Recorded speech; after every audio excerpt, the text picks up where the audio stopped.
Nikki here from Pawtential, and I've got my little dog Ronnie here. This video is going to be talking about grooming, brushing your dog, and the best way that you can introduce this to your dog, particularly obviously for puppies, that this might be their first experience of being brushed. So for a lot of dogs, they don't really like being brushed. There's an element of that could, feel a bit uncomfortable, particularly if you're brushing your dog and it does catch some knots, that they can quickly develop quite a negative association to even seeing that brush come out of the cupboard. So to start with, we are going to just begin with introducing the brush to Ronnie, and we want him to build up a positive association with this brush being present to start with. So signs that you will probably see with dogs that if they are feeling a little bit uncomfortable about being brushed is that they will immediately just try to get away from you or the brush. So they will leave the room, go and hide somewhere. They will just try and get away as best they can. Other signs that you may see, and this is something that we hear a lot in our classes, is that dogs will start attacking the brush or will start mouthing at the brush. A lot of people think, oh, this is my dog wanting to play. Obviously, for some dogs, they may think a brush is a really good toy, but for a lot of dogs, when you are trying to brush them and they are mouthing at the brush, it is them just saying, I really don't like this, I just want you to stop, give me some space. And for some dogs, they will do it on your skin as well, so it won't be that they just mouth at the brush, they will mouth at your hands as well. And again, this is just them saying, I'm not really comfortable with this, can you please give me some space? So other signs that they may show could be that they may yawn, they may start licking their lips. So these are all kind of stress signals that I'm really uncomfortable with this. So we want to watch out for these signals and be mindful of them, because we don't want to continue doing something where your dog is uncomfortable. So something that's really nice to practice with grooming or any type of handling that you're doing with your dog is to try and introduce a bed or a blanket, something that could be like a target area for your dog to be on. So obviously here I've got just a little bed that Ronnie's laid on, and what I want it to become is for him to be able to say to me, if I'm on my bed, I'm quite happy to continue with the grooming.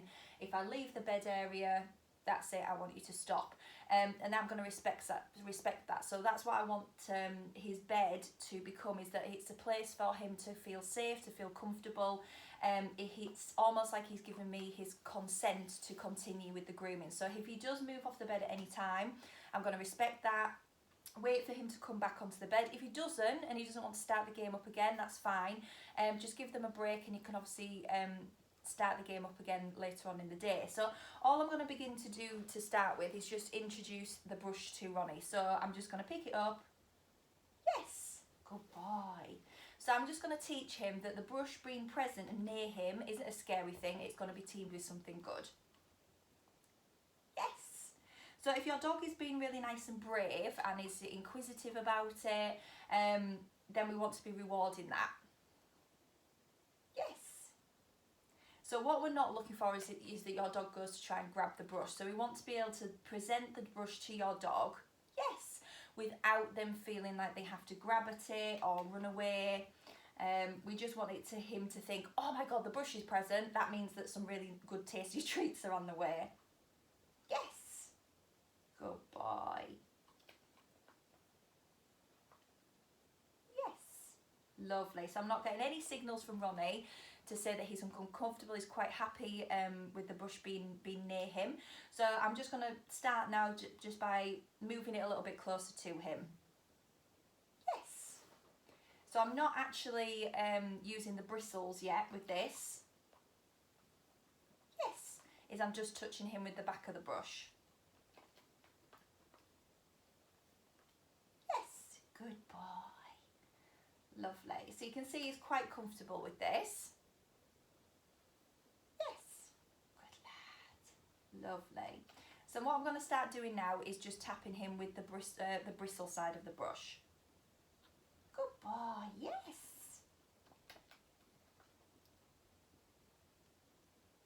Yes. Good lad. Lovely. And it's really nice if you're starting to groom your dog, is to pick areas that you know they're going to be more comfortable with. So don't immediately think, right, I'm going to start on the face. Yes, because that's probably going to be one of the worst places that for your dog to be groomed to begin with. So I would pick an area such as their chest or their back.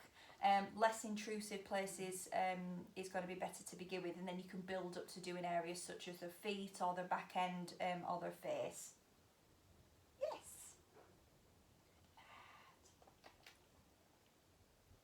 Lovely. So now I'm going to just start to see if I can start to groom down Ronnie's back. Yes. So I'm just doing one stroke of the brush at a time to begin with, and you can build up obviously where you can start doing multiple brush strokes, but I just want him to get used to that. It's a nice pleasant experience. Yes. So you can see he's still nicely on his bed, quite happy to be here. Good boy. Yes. Good lad.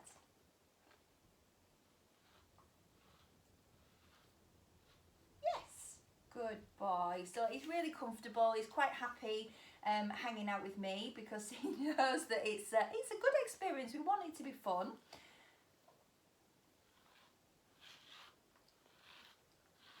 Yes. Good boy. So we're just building it up over time. Something really nice to mention with this exercise, and I think a lot of people, where their dogs are uncomfortable with being groomed, they do kind of resort to this, is where they will put a treat in front of their dog's nose and then they will sneakily try and groom the dog while they're eating the treat. And I can see why people do that, but you've got to think from the dog's perspective that the dog is just staying there because there is a treat right in front of his nose and he's literally licking at it. If that treat was taken away, your dog would probably not be putting up with what is happening to them at the time. So the dog is very much in conflict of, I really, really, really want this treat and I'm going to stay here while I'm eating it, but I really don't like what's happening to me behind me with the brush.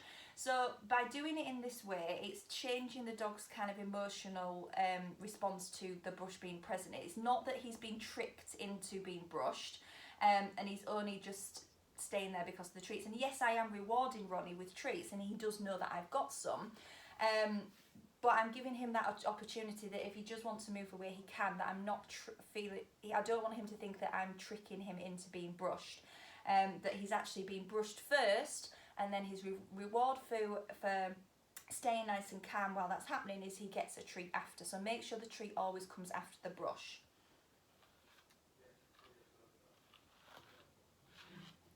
Yes, good boy. Lovely.